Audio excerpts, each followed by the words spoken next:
Hi guys, welcome to cine snacks production. இன்னைக்கு நம்ம action king அர்ஜுனோட படமான விருந்து தான் பார்க்க போறோம்.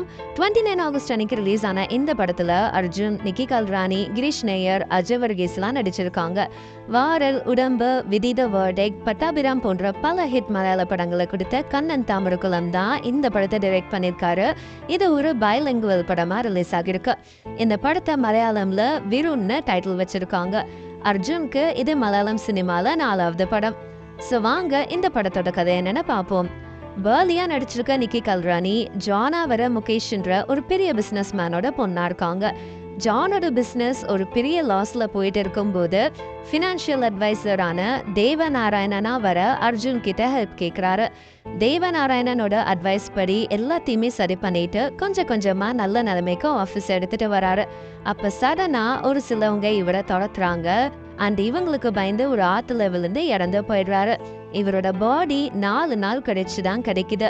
ஆனா ஆட்டோப்சி ரிப்போர்ட் படி இவர் இறந்து 5 நாள் ஆகுதுன்னு தெரிய வரும்போது இந்த கேஸ் இன்னும் விறுவிறுப்பானாகிறது. என்னதான் இவரோட கொலைய போலீஸ் இன்வெஸ்டிகேட் பண்ணாலும் இவர் எப்படி இறந்து போறாருன்றதே ஒரு பெரிய மிஸ்ட்ரியா கொண்டு வந்திருக்காங்க.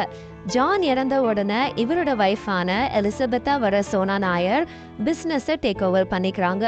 இவங்களும் அர்ஜுனோட அட்வைஸ் படி நடந்து ஆஃபீஸ ப்ராஃபிட் பார்க்குற மாதிரி மாத்துறாங்க. கொஞ்ச நாள் கழிச்சு இவங்களும் ஒரு பெரிய கார் ஆக்சிடென்ட்ல இறந்து போயிடுறாங்க. இந்த ஆக்சிடென்ட்டை நேர்ல பாக்குறாரு ஆட்டோ டிரைவரான கிருஷ்ணயர். இவர்கிட்ட எலிசபெத் ஒரு சீக்ரெட் சொல்லி தான் இறந்து போவாங்க. அடுத்த நாள்லயே இவரோட தங்கச்சிக்கு கல்யாணம்ன்றனால என்ன பண்றதுன்னு தெரியாம தவிக்கும் போது இவர் ஃப்ரெண்டு கிட்ட ஹெல்ப் கேட்கிறாரு. இவரோட ஃப்ரெண்டு இந்த கதையெல்லாம் கேட்டதுக்கு அப்புறம் எந்த பிரச்சனையும் வேண்டாம், அமைதியா இருன்னு அட்வைஸ் பண்றாரு. ஒரே ஃபேமிலியில சேர்ந்து 2 பேரும் மர்மமான முறையில் இறந்து போறனால இது ஒருவேளை கொலையா இருக்குமோன்னு எல்லாருக்கும் சந்தேகம் வருது. இதோட இந்த ப்ராப்ளம் நிக்கலைங்க. ஒரு குரூப்ப நிக்கி கல்ரானிய போட்டு தள்ளுறதுக்கு துரத்திக்கிட்டு வராங்க. இங்கதான் பாலாவா வர பைஜு சந்தோஷ் இந்த பொண்ணை காப்பாத்தி விட்டுடுறாரு. அதுக்கப்புறம் ஆட்டோ டிரைவர் கிருஷ்ணையும் மீட் பண்றாரு. இப்பதான் எலிசபெத் சொன்னதை சொல்றாரு. இதுக்கெல்லாம் காரணம் ஏழுமலைன்னு. இத சொல்லும் போது 2 பேருக்குமே ஏழுமலை யாருன்னு தெரியல. நிக்கி கல்ரானிய சேஃபா இன்னொரு இடத்துக்கு அனுப்பும் போது அங்கேயும் அதே கேங்க பிரச்சனை பண்ணுது. இங்கதான் அர்ஜுன் வராரு.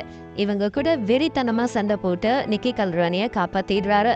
இவங்கள தன்னோட வீட்லயும் தங்க வைக்கிறாரு. ஒரு கட்டத்துல அர்ஜுனை கொலை பண்ண ட்ரை பண்றாங்க நிக்கி கல்ரானி. நிக்கி கல்ரானியோட பேரண்ட்ஸ் ஏன் இறந்து போறாங்க? யாரு இந்த ஏழுமலை? நிக்கி கல்ரானிய எதுக்கு அர்ஜுன் காப்பாத்துறாரு? அண்ட் நிக்கி எதுக்கு அர்ஜுனை கொலை பண்ண ட்ரை பண்றாங்கன்ற பல கேள்விகளுக்கு பதில் தான் இந்த படமா இருக்கு. அர்ஜுனோட நடிப்பை பத்தி சொல்லவே வேண்டாம். அவரோட ஆக்ஷன் சீக்வன்சஸ், பாடி லாங்குவேஜ்னு அவரோட ஸ்டைல்ல எப்பவுமே அசத்துவாரு. இந்த படத்துலயும் நிக்கிய கெட்டவங்க கிட்ட இருந்து காப்பாத்துறது, இவங்களோட பேரண்ட்ஸ் எப்படி இறந்தாங்கன்றத இன்வெஸ்டிகேட் பண்றதுன்னா இவரோட ஆக்டிங் பாக்குறதுக்கே ரொம்ப இன்ட்ரெஸ்டிங்கா இருக்கு. நிக்கி கல்ரானியோட நடிப்பும் ரொம்ப யதார்த்தமா இருக்குன்னு தான் சொல்லணும்.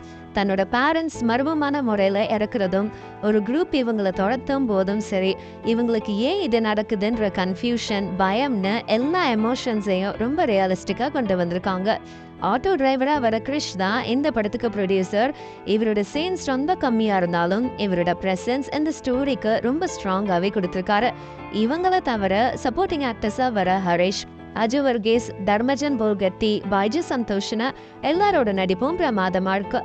சஸ்பென்ஸ், மிஸ்ட்ரி, கிரைம்னு எல்லா ஆஸ்பெக்ட்ஸையும் வச்சு ஒரு மிரட்டலான கதையை கொண்டு வந்திருக்காரு கண்ணன் தாமரகுலம். ஃபர்ஸ்ட் ஆஃப் ரொம்ப விறுவிறுப்பா போகுது அண்ட் செகண்ட் ஆஃப் கொஞ்சம் ஸ்லோவானாலும் கதையோட சுவாரஸ்யம் கொஞ்சம் கூட குறையலன்னு தான் சொல்லணும். ரதீஷ் வேகா அண்ட் சனன் ஜார்ஜோட மியூசிக் இந்த படத்துக்கு பக்கபலமா இருக்கு. பிரதீப் அண்ட் ரவிச்சந்திரனோட சினிமாட்டோகிராஃபி பழைய மலையாள படங்களோட ஸ்டைல் எப்படி இருக்குமோ அதே மாதிரி தான் இந்த படத்துல எடுத்துட்டு வந்திருக்காங்க. ஸோ ஒரு நல்ல மிஸ்ட்ரியான ஒரு சஸ்பென்ஸ் ஸ்டோரியை பார்க்கணும்னா இந்த படத்தை மிஸ் பண்ணிடாதீங்க. உங்களுக்கு இந்த வீடியோ பிடிச்சிருந்ததுன்னா லைக் பண்ணுங்க, ஷேர் பண்ணுங்க, சப்ஸ்கிரைப் பண்ணுங்க அண்ட் மறக்காம கமெண்ட் பண்ணுங்க.